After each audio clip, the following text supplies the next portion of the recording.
नमस्कार, स्वागत है आपका छत्तीसगढ़ कौशल्या भूमि में। मैं हूं आपके साथ स्वीटी दीक्षित। रुक करेंगे छत्तीसगढ़ की खबरों की ओर। छत्तीसगढ़ में गुरुवार को राष्ट्रीय रामायण महोत्सव 2023 का शुभारंभ सीएम भूपेश बघेल ने दीप प्रज्वलन कर किया। रामलीला मैदान पर आयोजित कार्यक्रम को देखने पहुंचे लोगों का अभिवादन सीएम ने इस दौरान मंच से किया। हनुमान चालीसा के पाठ से कार्यक्रम का शुभारंभ किया गया। शुभारंभ के अवसर पर विदेशी और अंतर्राज्यीय कलाकारों ने मार्च पास्ट किया, जिसकी शुरुआत रामनामी समाज के लोगों से हुई। 12 सदस्यों का कंबोडिया दल भी मार्च पास्ट में मौजूद रहा। इस दौरान दल के सभी सदस्यों ने पारंपरिक वस्त्र धारण किए।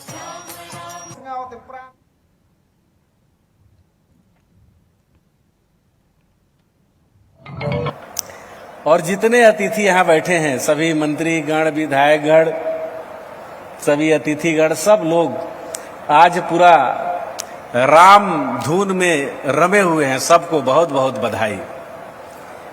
इस रामायण में एक एक अंश, एक एक शब्द प्रेरणा से भरा हुआ है।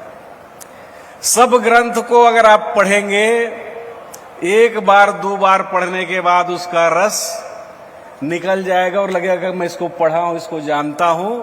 लेकिन रामायण ऐसा ग्रंथ है कि जिसको जितना बार पढ़ेंगे आपको और पढ़ने की और जानने की जिज्ञासा बढ़ेगी। और इसी बात को सीता और राम के चरित्र के बारे में, उसके गुण के बारे में, उसके प्रभाव के बारे में कहा गया कि जितना आप पढ़ेंगे, जितना आप सुनेंगे, मन की प्यास और बढ़ती जाएगी, कभी मन प्यास बुझेगा नहीं। इस रामायण के चित्रण में पूरा राम का जो जीवन है, पुरुषोत्तम राम का, वो भगवान राम का पूरा जीवन एक पुरुषोत्तम राम के रूप में उनका जीवन का चित्रण है। और उन सभी दुख तकलीफ और एक मनुष्य को जो भोगना पड़ता है, उस सबको उन्होंने भोगा है। और छत्तीसगढ़ में सबसे लंबा समय उन्होंने बिताया है। जब लंका फतह करके भगवान राम अयोध्या लौटे थे, उस समय भरत जी ने उनसे पूछा कि भगवान, आप 14 साल तक वनवास काट के आए हैं, बहुत दुख और तकलीफ झेला है, इन पैरों में कांटे गड़े हैं, आप जमीन में सोए हैं, तकलीफ सहे हैं। इस पूरे लड़ाई में, इस पूरे आपके 14 साल के वनवास में कौन कितना साथ दिया, किसका क्या योगदान रहा, आप कुछ हमको बताएंगे? उन्होंने 2 लाइन में कहा था कि सुना हो भरत भाई, कपि से उर्णी नाही हम। एक लाइन में उन्होंने कहा कि तमाम लोग, जितने जीव जंतु, सभी लोगों ने अपने अपने स्तर पे मदद किया, साथ दिया, लेकिन जो वानर सेना ने साथ दिया है उसका कोई जवाब नहीं और हम कभी उससे उऋण नहीं हो सकते हैं। तो मैं इन्हीं शब्दों के साथ आप सब लोगों को इस आयोजन की बहुत बधाई देता हूं और खास करके मुख्यमंत्री जी को ये आयोजन करके पूरे देश को एक संदेश दे रहे हैं। छत्तीसगढ़ को इस माध्यम से लोग जानेंगे, छत्तीसगढ़ की कला, छत्तीसगढ़ की संस्कृति, छत्तीसगढ़ की विरासत, जिसको आप संरक्षित करने का, विकसित करने का, आगे बढ़ाने का काम कर रहे हैं। देश और दुनिया के सामने इसको नए क्लेवर में लाने का आपने जो बेड़ा उठाया है, निश्चित रूप से आज पूरा देश और पूरा दुनिया देख रहा है। और इस नाते भी छत्तीसगढ़ में लोग आएंगे। अभी तक का परसेप्शन था कि छत्तीसगढ़ में केवल नक्सली घटना होते हैं। अब राम भक्ति के बारे में भी पूरा देश और दुनिया छत्तीसगढ़ से सीखेगा। मैं छत्तीसगढ़ हमार माता कौशल्या के प्रदेश, माता सबरी के प्रदेश और यहाँ के आदिकाल से निवास करैया हमर आदिवासी भाई बहनी मन के प्रदेश। भगवान राम के वनवास होते कहाँ बोला राज तिलक होनरी से वो वनवास दे जाते और भगवान राम वन जाते, वन में गुहाराज निषाद से मिलते, यहाँ के आदिवासी मन से मिलते, जंगल में रहिया ऋषि मुनि मन से मिलते, सबरी माता से मिलते और तब बहुत कठिनाई परेशानी झेलते हुए भी भगवान राम अपन मर्यादा ला कभू नहीं खोइस और भगवान राम बन नहीं गिस, बन गए मर्यादा पुरुषोत्तम राम बन गए। तो ये यदि राम ला आज मर्यादा पुरुषोत्तम राम के रूप में हम देखथन तो हमारे छत्तीसगढ़ के बहुत बड़े योगदान कावेर की 14 साल में 10 साल हमारे छत्तीसगढ़ में गुजारे हैं और ये 10 साल में बहुत कुछ भगवान राम से हमन सीखे भी हैं और यहाँ के ऋषि मुनियों से, यहाँ के परंपरा से और यहाँ के रीति रिवाज में लगातार रहे से भगवान राम मर्यादा पुरुषोत्तम बने तो निश्चित रूप से छत्तीसगढ़ के कुछ न कुछ अंश भगवान राम में भी, ओकर व्यक्तित्व में, ओकर चरित्र में भी देखे मिलते। तो आज भगवान राम के हमार रिश्ता केवल वनवासी राम के रूप में नहीं है, बल्कि भगवान राम से हमार रिश्ता है माता सबरी के राम, वनवासी राम और कौशल्या के राम। और कौशल्या के जब राम के थन तो फिर कौशल्या छत्तीसगढ़ महतारी के बेटी और वो नाते से भगवान राम हमार भांचा है तो हम भांचा राम के रूप में भी देखता। और वही पाए के छत्तीसगढ़ में भांचा कतको उम्र में छोटे होए, मामा कतको बड़े होए, लेकिन भांचा के सब जन पांव पर थे कावर के भांचा में भगवान राम ला देखते। ये हमार जिन परंपरा है, जिन हमार संस्कृति है, ओला बढ़ाए के काम हमार छत्तीसगढ़ सरकार लगातार करत। अभी कुछ दिन पहले हम आदिवासी नृत्य महोत्सव का आयोजन करे रहें, वो राष्ट्रीय स्तर पे करें, पहली बार करें और राष्ट्रीय नहीं बल्कि वो अंतर्राष्ट्रीय हो गए। और 3 साल से लगातार हमन करत हन, कोरोना काल ला छोड़ के 3 साल से ओकर आयोजन हुए और वो अभी तक के करीब 26 देश के कलाकार मन यहाँ भागीदार बने। तो अंतर्राष्ट्रीय आदिवासी नृत्य महोत्सव वो आदिवासी जेकर मन के जन अपन प्राचीन संस्कृति है, परंपरा है, ओकर मन के देवगुड़ी है, ओकर मन के ठाकुर देव है, ओकर दूल्हा देव है। बहुत अकन हमार अलग अलग क्षेत्र में, अलग अलग गांव में हमारा आदिवासी मन के अलग अलग परंपरा ओला सुरक्षित करे बर, ओला संवर्धित करे बर, ओला विकसित करे के काम हमार सरकार लगातार करत है।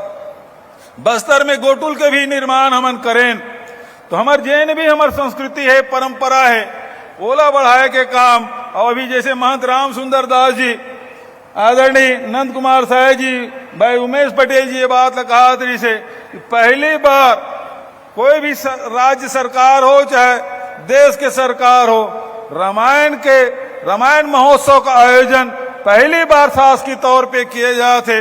जैसे आदिवासी नृत्य महोत्सव पहली बार हो, इस पूरा दुनिया में पहली बार होए, वही प्रकार से ये जिन रामायण महोत्सव है ओकर आयोजन हमन करत हन। तो आज आप सब ले अवसर में बधाई देता हूं, शुभकामना देता हूं। अभी आयोजक साथी मन बढ़िया, हमार रामनामी समाज के साथी मन बहुत बढ़िया गीत गात, नृत्य करत, नेतृत्व करिस, मार्च पास्ट होइस। ओकर साथ साथ विदेशी कलाकार मन आए रही से, विभिन्न राज्य के कलाकार मन आए रही से और लगातार यहाँ कार्यक्रम दी। तो राम ल हमन साकार भी मानथन तो निराकार राम के ब्रह्म के रूप में भी राम ल हमन याद करथन। ये जन राम नामी जन साथी मन है जेकर शरीर के एक एक अंग में राम गोदा है, वही प्रकार से पूरा कपड़ा में राम राम लिखा है। ये निराकार ब्रह्म राम ल मानने वाला हमार राम नामी साथी मन जिन कबीर के रास्ता है, जिन रामनामी समाज के रास्ता है, ते निराकार ब्रह्म के मानने वाला तो भगवान राम साकार भी है और निराकार भगवान ला जे रूप में देखबे वो रूप में भगवान दिखाई पड़ते। रायगढ़ पहुंचे मुख्यमंत्री भूपेश बघेल ने राष्ट्रीय रामायण महोत्सव में शामिल होने के पहले, आपको बता दें कि शामिल होने के पहले उन्होंने कई ऐसे कार्यक्रम किए और राष्ट्रीय महोत्सव का कार्यक्रम अभी काफी जोरों शोरों से है और ऐसे में रायगढ़ पहुंचे हैं मुख्यमंत्री भूपेश बघेल। उस दौरान उन्होंने कलेक्ट्रेट कार्यालय परिसर रायगढ़ में राष्ट्रपिता महात्मा गांधी जी की प्रतिमा में पुष्पांजलि अर्पित की। इसके बाद उन्होंने छत्तीसगढ़ महतारी की प्रतिमा का अनावरण किया। साथ ही इस दौरान रायगढ़ जिले को 465 करोड़ रुपए से अधिक के विकास कार्यों की सौगात दिए, जिनमें 258 करोड़ 74 लाख 26 हजार रुपए की लागत वाले 59 निर्माण कार्यों का भूमि पूजन और शिलान्यास के साथ ही 207 करोड़ 4 लाख 49 हजार की लागत से निर्मित 53 कार्यों का लोकार्पण किया गया।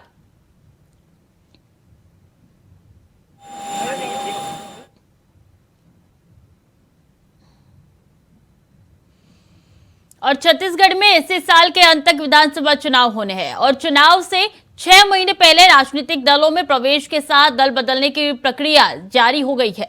जहां कुछ दिन पहले वरिष्ठ आदिवासी नेता नंद कुमार साय ने कांग्रेस का दामन थामकर प्रदेश की सियासत में एक भूचाल पैदा कर दिया था, वहीं अब छत्तीसगढ़ की सियासत में नई चर्चा लेकर आया है। बीजेपी में पद्मश्री राधेश्याम बारले और पूर्व आईएएस आरपीएस त्यागी के साथ छत्तीसगढ़ी फिल्मों के कलाकार अनुज शर्मा के साथ विभिन्न क्षेत्रों के 300 लोगों ने बीजेपी की सदस्यता ग्रहण की है। वहीं नीलकंठ टेकाम के प्रवेश पर पेच फंस गया है। उनको वीआरएस को सरकार की स्वीकृति नहीं मिल पाई है, लिहाजा उनके पार्टी प्रवेश में देरी हो सकती है।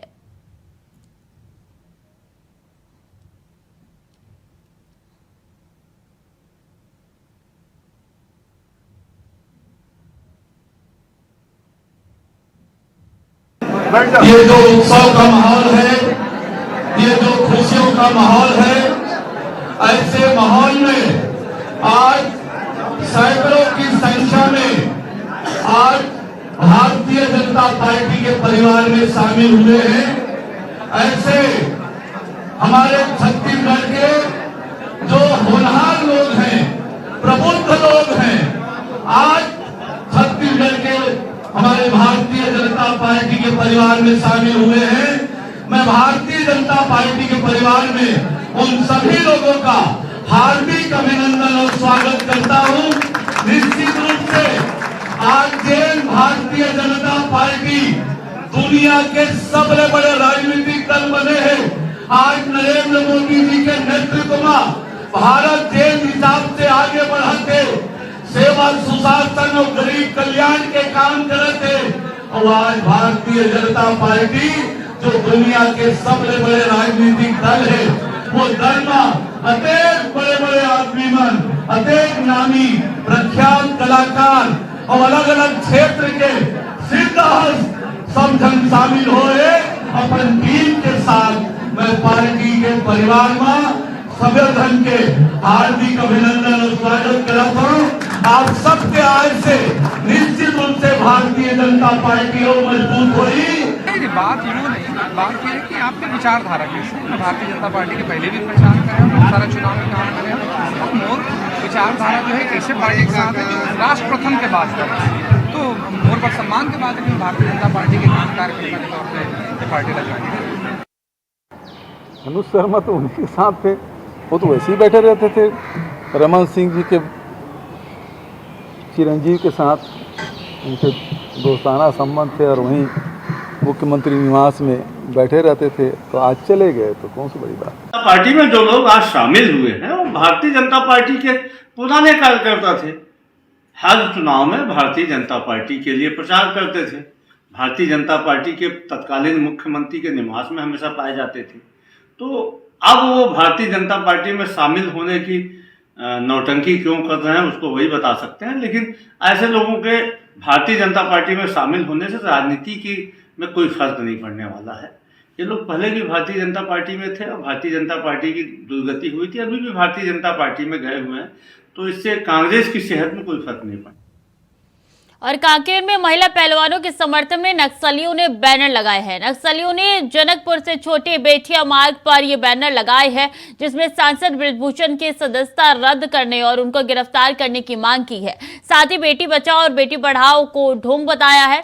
बांदे थाने के जनकपुर में परत्तापुर एरिया कमेटी की तरफ से ये बैनर लगाए गए हैं।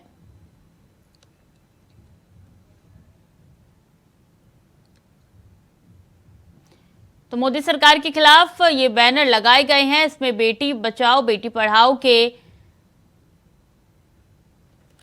नारे को ढोंग बताया है और बता दें कि नक्सलियों द्वारा ये बैनर लगाए गए हैं। ज्यादा जानकारी के साथ कमलेश हमारे साथ जुड़ चुके हैं। कमलेश, ये बैनर कब लगाए गए, कब तस्वीरें निकल के सामने आई और क्या कुछ इस बैनर से जुड़ी हुई जानकारी है आपके पास? बैनर से जुड़ी जानकारी मैं बताना चाहूंगा मैम आपको कि 2000 के नोट बंद करने के मामले में बैनर लगाया गया है।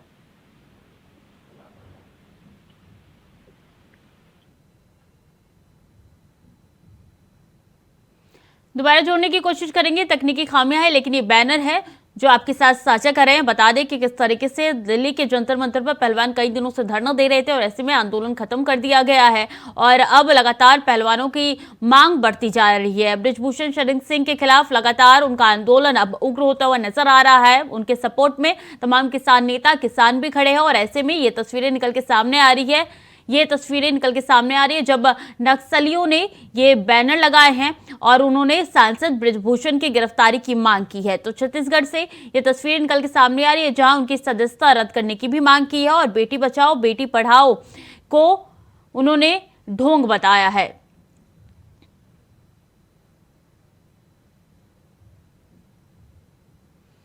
तो महिला पहलवानों के समर्थन में ये बैनर लगाए गए हैं और ये उस बैनर की तस्वीर है जो आपके साथ साझा कर रहे हैं कि इस पे तमाम बातें लिखी गई हैं। बेटी पढ़ाओ बेटी बचाओ के नारों को ढोंग बताए गए हैं और कई ऐसे चीजें हैं जो इस बैनर में लिखी गई है और बृजभूषण शरण सिंह की सदस्यता रद्द करने की भी बात इस बैनर में लिखी गई है और इसी के साथ उन्होंने ये पहलवानों के संदर्भ में बैनर लगाए हैं और पहलवानों के सपोर्ट में ये नक्सलियों ने बैनर लगाए हैं। तो कांकेर की पूरी घटना है जहां पे नक्सलियों ने बैनर लगाए हैं जिसकी तस्वीर आपके साथ साझा कर रहे हैं। बेटी बचाओ बेटी पढ़ाओ वाला नारा ढोंग है, ये इस बैनर में साफ तौर पे लिखा है और इसी के साथ सदस्यता रद्द हो बृजभूषण की, क्योंकि लगातार पहलवानों का प्रदर्शन जारी है। पहलवान लगातार यही मांग कर रहे हैं कि बृजभूषण को जेल भेजा जाए, उनको WFI के अध्यक्ष पद से हटाया जाए, उनकी संसद सदस्यता रद्द की जाए और अब वो आंदोलन लगातार उग्र होता हुआ नजर आ रहा है। वो तस्वीरें 28 मई की निकल के सामने आई थी, उसके बाद से आंदोलन दिल्ली के जंतर मंतर पर खत्म हो गया। ये बैनर अब कांकेर के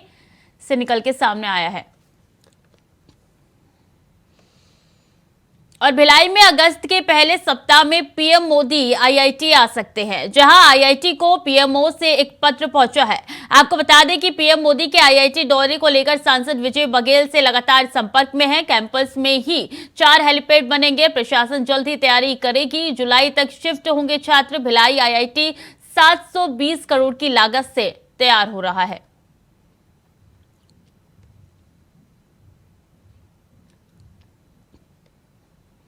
तो महिला पहलवानों के समर्थन में लगाया गया है बैनर। नक्सलियों ने जनकपुर से छोटे बेटिया मार्ग पर यह बैनर लगाया है। सांसद बृजभूषण की सदस्यता रद्द करने की इसमें मांग रखी गई है। बेटी बचाओ बेटी पढ़ाओ को ढोंग बताया गया है, तो बैनर लगाया गया है। आपको बता दें कि कांकेर में नक्सलियों द्वारा ये बैनर लगाया गया है।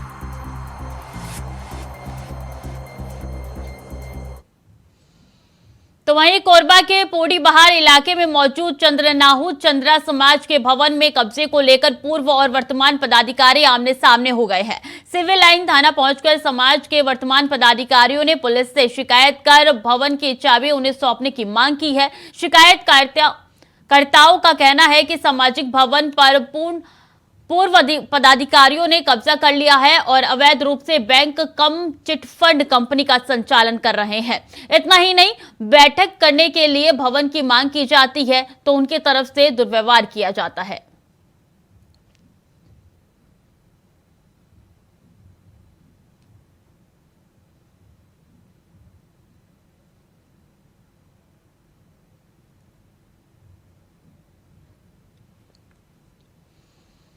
सूरजपुर में एक ट्रक अनियंत्रित होकर घर में जा घुसा, जहां ट्रक घर की दीवार को तोड़ते हुए एक बच्चे को रौंद दिया। आपको बता दें कि ट्रक सोसाइटी का चावल खाली कर वापस लौट रहा था, तभी ट्रक अनियंत्रित होकर घर में घुस गया और ट्रक की चपेट में आने से 3 साल के बच्चे की मौत हो गई। साथ ही 3 लोग गंभीर रूप से घायल भी हुए हैं, तो वहीं घायलों का इलाज जिला चिकित्सालय में करा दिया गया है। सूचना के बाद पुलिस मौके पर पहुंची और आगे की जांच में जुट चुकी है।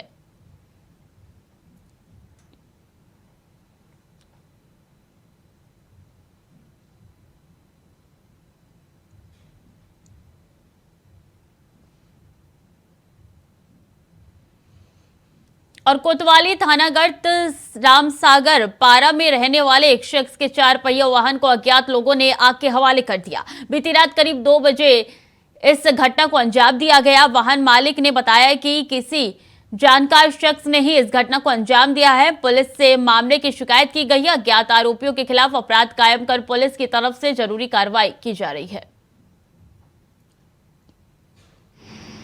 मैं रात को 1 बजे काम से आया था, तब तक तो मेरी गाड़ी ठीक थी और फिर 1 बजे 1:30 बजे करीब लाइट गोल हुई, तब भी मैं बाहर निकला था, तब भी गाड़ी ठीक थी। रात को 2 बजे के बाद पता नहीं कौन ऐसा कर दिया, गाड़ी को पूरा आग लगा दी। जब कांच फूटने लगी तब पड़ोसी ने मुझको बताया, तो मैं फिर बाहर निकल के देखा, तब तक गाड़ी पूरी जल गई। ट्रेन की चपेट में आने से एक की मौत हो गई है, एक घायल है। कांकेर की यह घटना है, जहां भानु प्रतापपुर दुर्ग रूट पर 2 लोग ट्रेन की चपेट में आ गए हैं।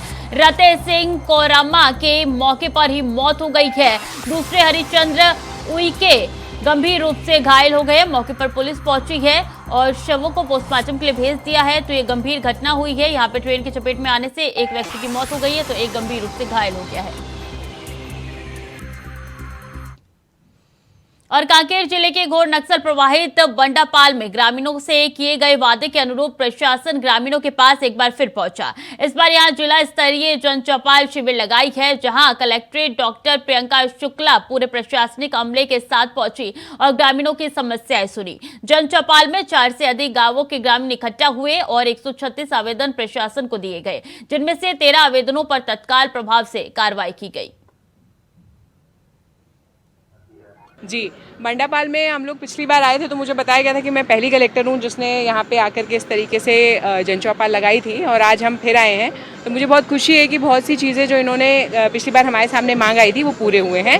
बहुत सारे काम अभी और भी करने हैं, तो उसको हम सतत रूप से करते रहेंगे। अभी सीओ साहब को मैंने निर्देश दिया है, सीओ जनपद को, कि वो कोशिश करें कि अगले 1 महीने में जितने भी राशन कार्ड, जितने भी पेंशन, जितने भी आधार कार्ड, जितने भी आयुष्मान कार्ड बन सकते हैं और जितने लोगों का श्रम विभाग की योजनाओं में पंजीयन हो सकता है उसको तत्काल करें। हमारी कोशिश हमेशा यही रहेगी कि शासन की जो भी योजनाएं हैं वो इतने दूर तक, ये कांकेर का मेरे ख्याल से सबसे दूर का इलाका है, यहाँ तक ज़रूर पहुँचे, तभी शायद प्रशासन अपने कार्य में सफल होगा। जी, बंडापाल में हम लोग पिछली बार आए। तो बता दें कि यहाँ पे प्रियंका शुक्ला पहुंची है कलेक्ट्रेट, और उनकी तरफ से कहा गया है कि मैं ऐसी पहली कलेक्टर हूं जो यहाँ पे आई हूँ, ये लोगों द्वारा कहा गया। फिलहाल के लिए बुलेटिन में इतना ही। खबरें लगातार जारी है, देखते रहिए इंडिया वॉइस।